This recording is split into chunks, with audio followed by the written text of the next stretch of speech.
In the intricate tapestry of Destiny's musings on urban planning in the United States, the enigma of why San Francisco failed to metamorphose into a city akin to the grandeur of New York City becomes a contemplative odyssey. Even if West Virginia was blue, the state is so small the economy will never be anything great. Well, you can have GDP per capita, but what do you think San Francisco never turns out like NYC? How do they mess up the city's potential to be West New York City? Well, New York City being on... all of New York City is on an island, right? I think. Is that true? I know Manhattan is. Is all of New York City on an island, or am I making that up? Brooklyn and everything to the southeast might not be. The Bronx isn't. I don't know where any of the boroughs are, and I've been to New York City like fucking 5 times now. I only spent time in Manhattan. And then you've got Brooklyn, Queens. The fuck is the Bronx? Where's the Bronx? Northeast, southwest, you know, of Manhattan? It's by Manhattan, but... It's by Man? Across the bridge. Yeah. Brooklyn, Queens, Manhattan. North. Long Island. Long Island. What is Long Island?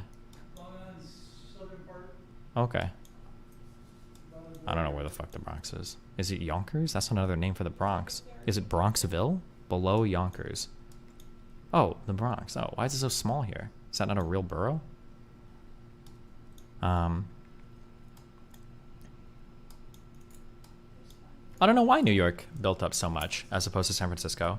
This is a totally, I say uneducated guess. It's like a putting together bits and pieces I know of history.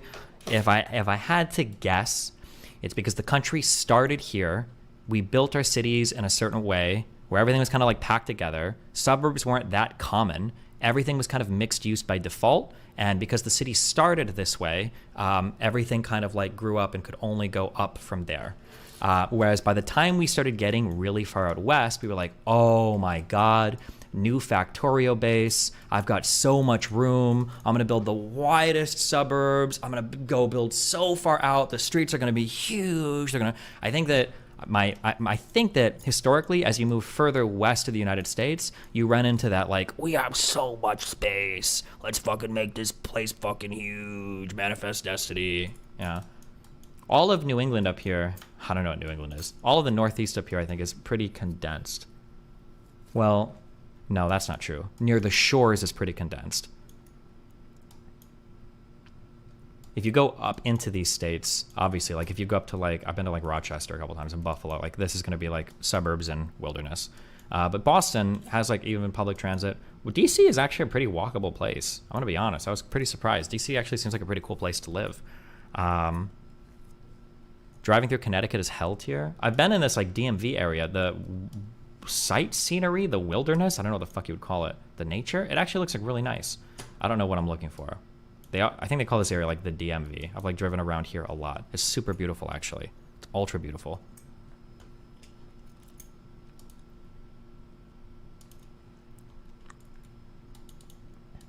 DC is the only US city that looks like it could be in Europe. Maybe New York City, but when you come to the University of Iowa, you're going to be doing a meet and greet or panels or debates. They wanted me to give a lecture on how to debate or something and then do a Q&A at the end of it. But somebody at your school should be making an announcement of it. I just filled out like 20 forms yesterday to do it, so.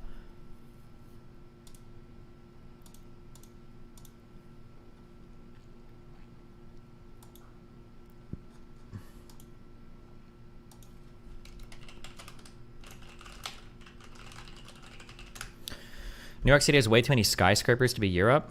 Is that true? I mean, a lot of European cities have skyscrapers, maybe not that many, to be fair. Like Copenhagen has a lot of cool buildings, but I don't know if they have, I don't think they have that many though. They look cool though. I'm so jealous that these places do such a good, they mix like modern and old design really well. I know that Copenhagen has skyscrapers. Why the fuck can I not, are they not downtown? Am I mixing this up with another place? Maybe I'm mixing it with Amsterdam. Or maybe they just don't like to show any of their buildings in Amsterdam. Never mind. I know I saw some. I drove through these places like twice. Fuck you guys. Copenhagen Financial District. Oh, and then you can go into that Angelina. What's the name of the free zone? It's not that. It's like Angelia or Coppolina, or what the fuck is the name of the? There's like a free drug zone in like in Copenhagen, not Amsterdam. Oh, this is what I was thinking of. These aren't really skyscrapers though. Not even close. Oh, Christiana. That's it.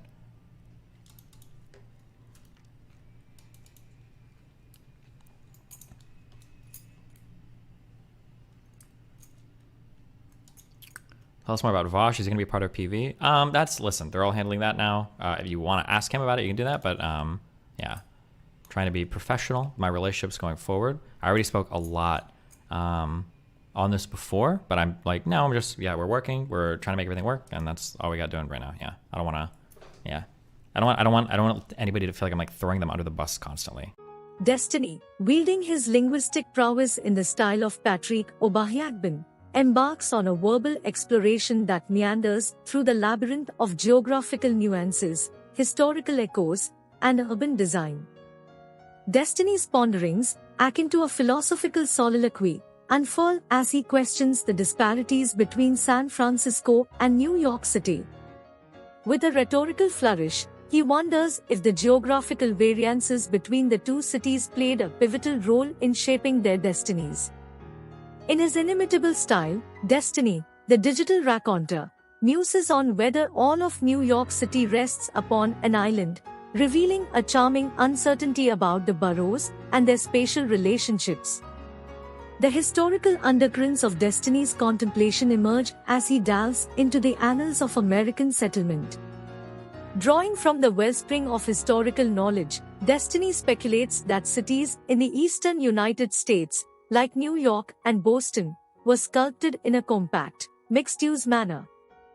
As settlers pushed westward, he postulates, the canvas of urban development expanded, giving rise to the sprawling suburbs, an architectural manifestation of manifest destiny.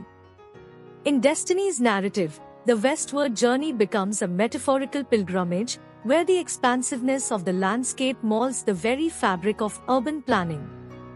The cities in the East, with their condensed nature and walkability, stand in stark contrast to the more sprawling configurations that manifest as one ventures further westward.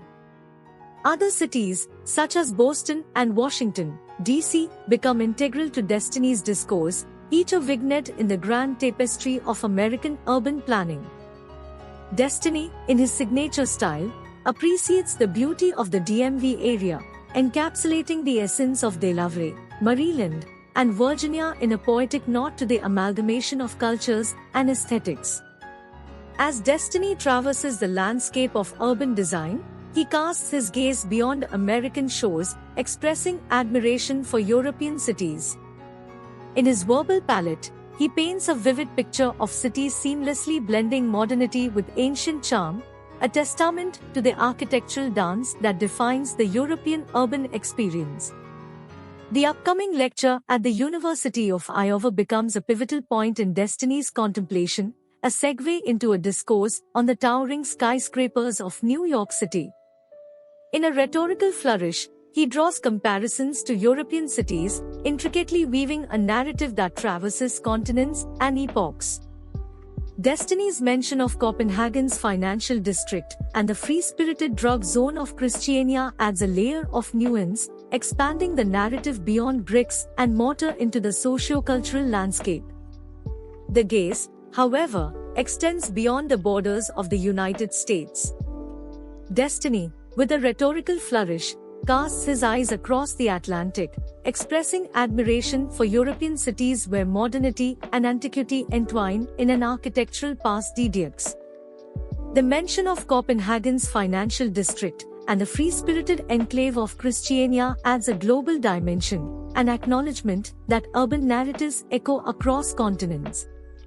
In the grand final, Destiny's contemplative journey segues into the upcoming lecture at the University of Iowa, a rendezvous with intellects eager to delve into the complexities of urban design.